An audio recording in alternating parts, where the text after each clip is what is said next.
Hi friends, ఎలా ఉన్నారు? బాగున్నారా? నేనంటే చాలా బాగున్నా. ఈరోజు ఈ వీడియోలో మిరపకాయ బజ్జీ ఎలా చేయాలో చూడండి.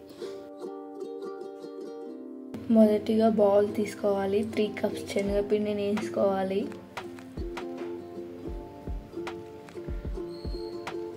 వన్ టీ స్పూన్ సాల్ట్ని వేసుకోవాలి. 1/2 టీ స్పూన్ సోడా వేసుకోవాలి. 2 టేబుల్ స్పూన్ వామును వేసుకోవాలి. ఉంటలు లేకుండా బాగా కలుపుకోవాలి. తర్వాత కొన్ని వాటర్ని పోసుకొని కలుపుకోవాలి.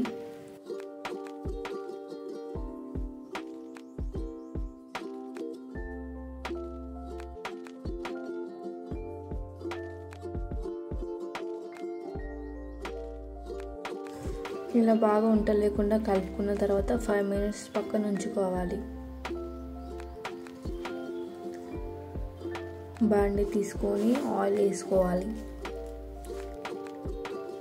హీట్ అయిన తర్వాత బజ్జీని వేసుకోవాలి.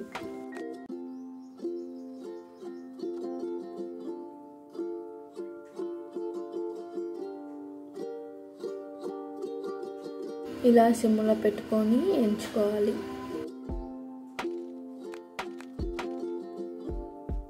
ఇలా ఎగిన తర్వాత తీసి సర్వ్ చేసుకుంటే రెడీ.